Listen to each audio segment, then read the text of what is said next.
I never knew there was a love like this before. Never had someone to show me a love like this before. I never knew there was a love like this before.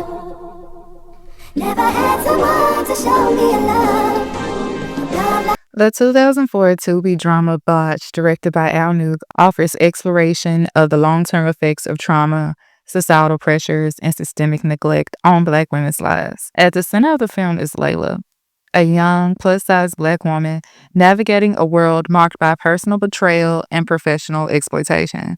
Layla's journey exposes the vulnerabilities of Black women who are subjected to abuse and systemic oppression, while also critiquing the cycles of harm perpetuated within marginalized communities. Layla's vulnerability is rooted in her abusive childhood, shaped by her father's alcoholism and his role as both an abuser of her mother and a predator toward Layla. The compounded trauma of sexual abuse and witnessing domestic violence profoundly impacts Layla's sense of self-worth and safety. Research on childhood trauma indicates that survivors often develop maladaptive coping mechanisms, including emotional withdrawal, hyperindependence, and difficulties forming trusting relationships. Layla's adult decisions, whether in her career or personal life, reflect her attempts to navigate the lasting effects of the early betrayal or childhood trauma. As an adult, Layla experiences further exploitation at the hands of her employer and so-called boyfriend. Her employer capitalizes on her desperation and ambition by hanging on to the fact that she has not completed medical school and is eager for employment to fund her education. Layla eventually gets fed up and is lured into the dangerous world of underground cosmetic surgery with promises of quick cash. This dynamic reflects broader systemic patterns where Black women's labor is undervalued and exploited. Layla's boyfriend perpetuates this cycle by emotionally manipulating her and undermining her autonomy. His behavior mirrors the toxic power dynamics Layla experienced in her relationship with her father, reinforcing the cycle of abuse. As Bell Hooks argues, the disempowerment of Black men and women by systemic forces often manifests in harmful interpersonal relationships where unaddressed pain and societal pressures contributes to cycles of exploitation. Many of her clients are women seeking to meet unattainable ideals perpetuated by a media landscape that hypersexualizes Black women's bodies. Layla's contempt is less about the women themselves and more about the systemic pressures that drive them into dangerous situations. This behavior underscores the complexity of trauma, which can lead individuals to perpetuate harm even as they seek to escape it. This dynamic aligns with the concept of lateral violence, where individuals within oppressed groups redirect their pain toward those in similar positions rather than the systems of oppression themselves. Layla's behavior, while harmful, serves as a critique of the societal structures that isolate marginalized individuals and hinder collective healing. Layla's work in the underground cosmetic surgery is symbolic to the systemic neglect Black women face in healthcare and broader societal structures. Many of her clients are driven by economic constraints and societal pressures to conform to beauty standards that are often hypersexualized. However, the lack of access to safe, regulated procedures forces these women to seek dangerous alternatives, perpetuating a cycle of exploitation. Layla herself is a victim of these same pressures, caught between the need for financial survival and the harmful standards that undermine her well-being. As Patricia Hill Collins explains, the intersection of race, gender, and class creates unique vulnerabilities for Black women who are often excluded from narratives of empowerment and success. Layla's role in this underground economy exemplifies the ways in which systemic oppression drives individuals to make choices while seemingly are empowering, ultimately reinforce the structures that harm them.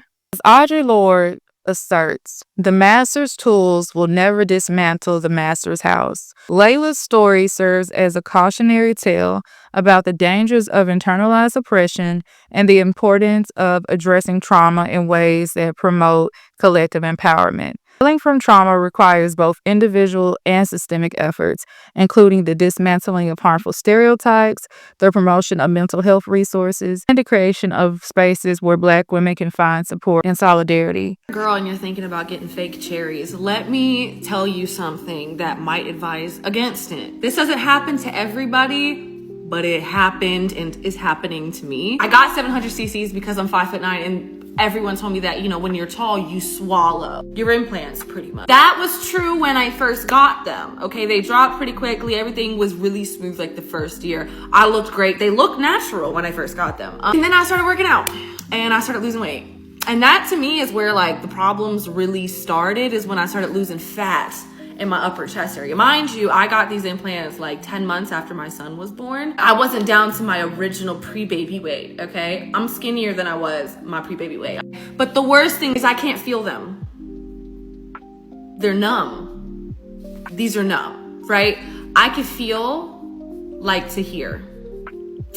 Right around here, I don't feel anything. On the outside, kind of, but then it gets like real numb right here. And the doctor said that would go away within like 2 years, and it's been 4, and it's gotten worse. The numbness has gotten worse. It's gotten more painful. I asked the doctor, well, like, is there a way you could have cut so you know, like I wouldn't lost my fucking feeling? Like, is this somehow your fault? And he's just like, no, I got it done under, like my scar is under. And he's like, you know, when I cut, we can't tell what nerves we're cutting. You just end up with feeling in spots that you end up with. I haven't heard any woman talk about this. I'm sure if you got them through the armpit or through somewhere else, you'd probably be able to feel them. I don't like the way they look now. They look like bowling balls on my chest. Like when I don't have anything on, just big circles, and they're under the muscle, okay? I don't have a chest muscle, so you can just see big. At this point, 4 years, I already want to get them taken out or make them smaller. Now that I'm getting fit, and I plan to be fit for the rest of my fucking life. I have a naturally pear-shaped body.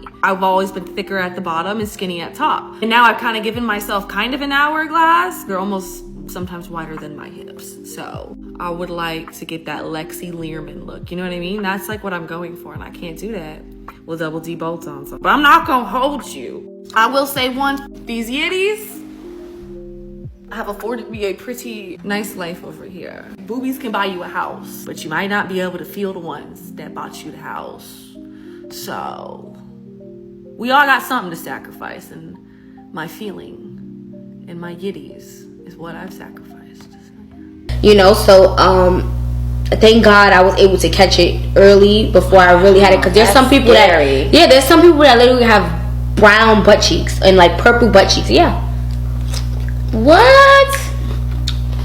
Y'all, what? I'm glad you shared it, because I did not know that. I knew people get those things, but I never did want to get butt and try, because I heard so much. I heard a lot of stories about it, or people that's been locked up in jail because they was putting concrete or cement in people's stuff.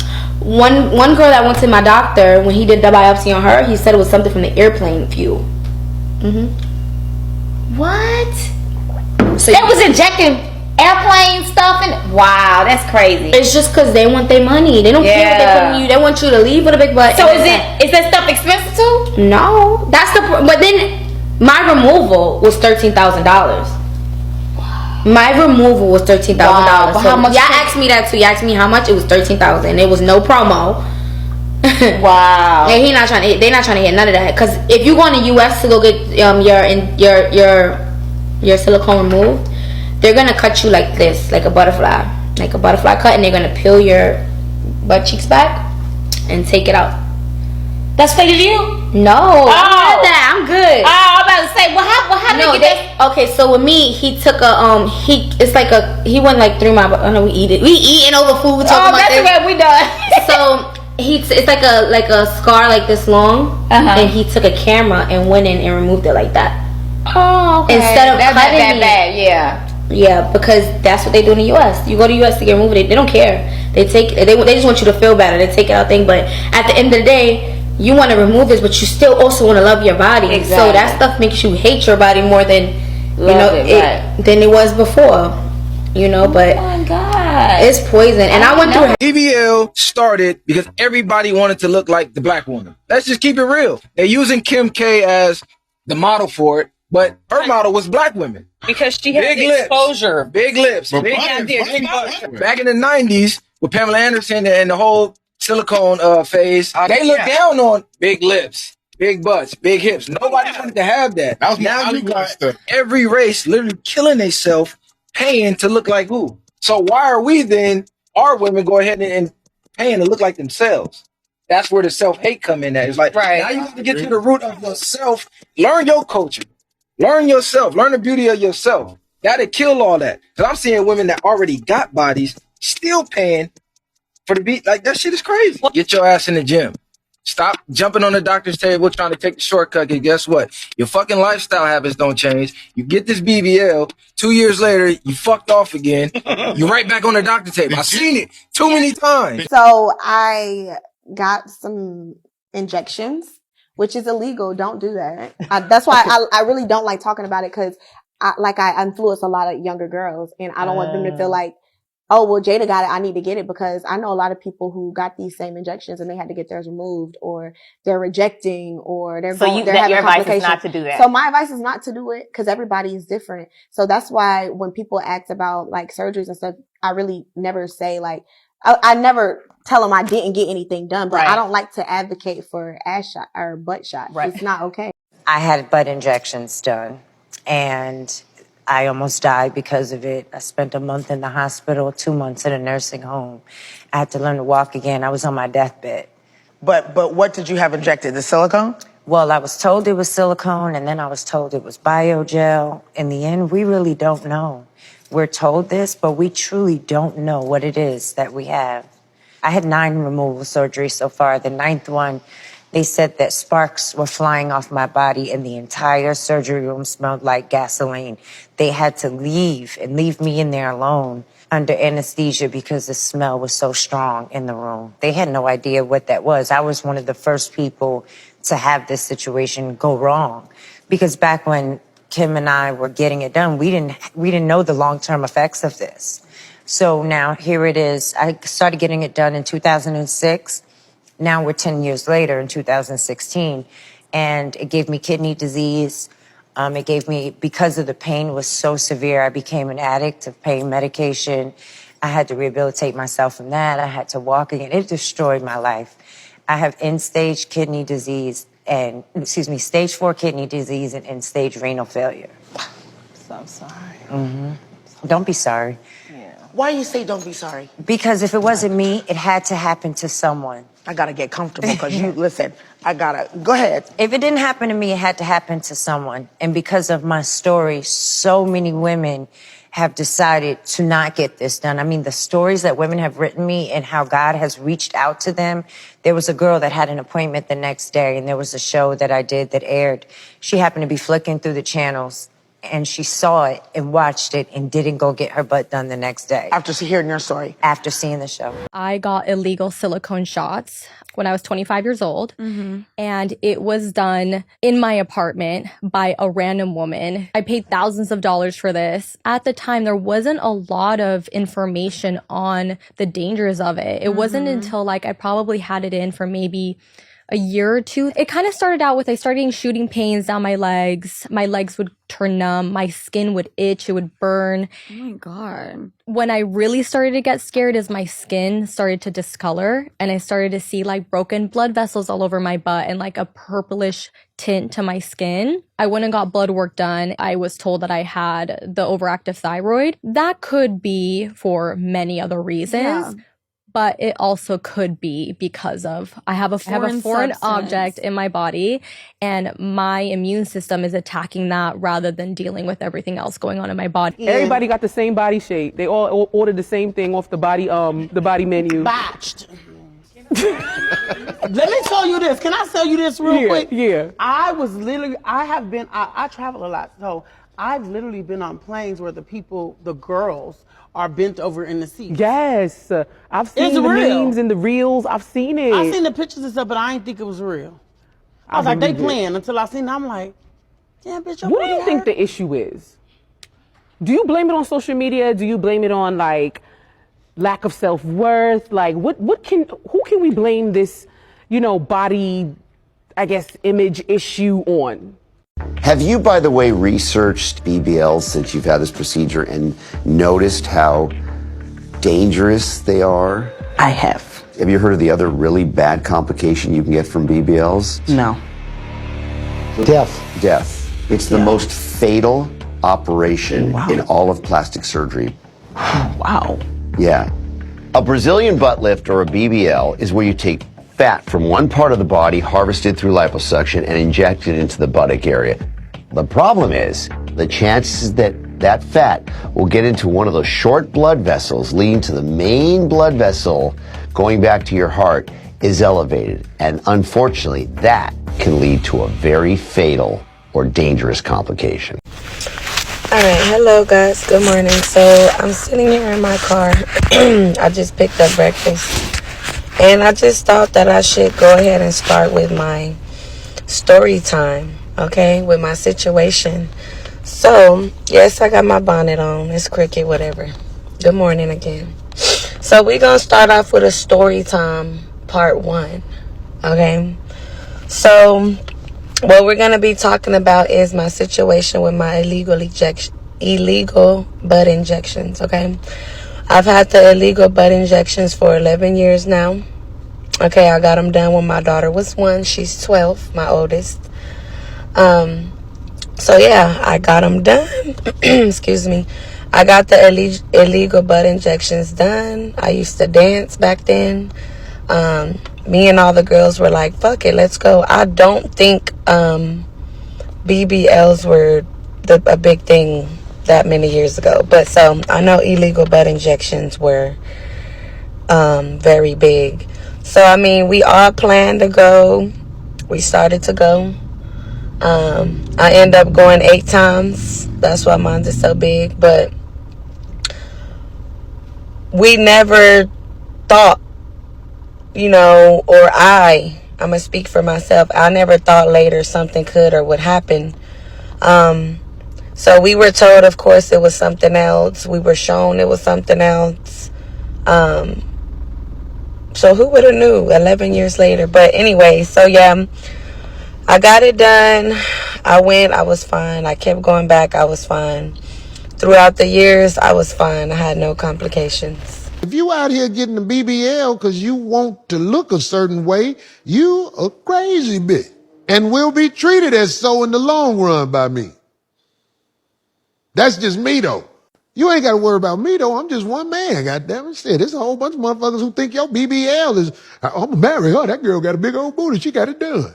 Get you one of them motherfuckers. They ain't shit either. If your man is with you because of how you look, that's a major red flag. If you find your queen and she looks good, that's a blessing. But your queen should be chosen not by looks, by the quality of who she is. So all these girls with BBLs, yeah, I'll fuck them. You marry a girl with a BBL, something wrong with you, man. I know a lot of people who tried it. It don't never work because you marrying somebody with a mental issue. They crazy. Is this you being funny or is this really how you feel? This is the real, brother. Say less. I felt that Botch was a really great movie. And again, it did explore experiences of abuse, exploitation, and just overall mistrust. I thought it was interesting that Layla didn't hurt the doctor necessarily, who had a lot to do with her downfall. And I do think that sometimes Black people don't know how to address those with power. Like, he was apparently a white cis heterosexual man who was a doctor, and even as the detective came up to him, he addressed that he knew he had multiple crimes, but he just happened to bring up, you know, what Layla was doing in the office. But Layla did hurt her Black boyfriend, which again, I know he was trifling, but ironically, she also hurt a girl who was apparently ambiguous or probably a Black biracial. And I just think it's interesting how she mustered the courage to hurt them as they were close to her. She became a monster to those in like her proximity, but I don't know. I feel like sometimes this happens in the real world. Like, she didn't press charges. She didn't speak out against her employer. And yes, again, I know it's a movie, but like the detective said, he had got many reports that he was harassing women. And I just think it was interesting how he wasn't really addressed, or she really didn't seek vengeance on him.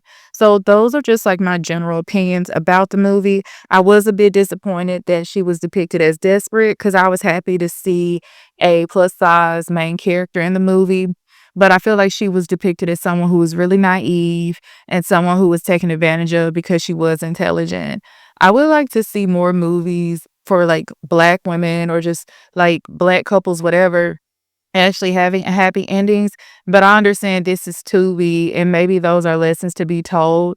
Let me know your thoughts down below, and thank you so much for listening to Books and Looks TV. I'll see y'all next time.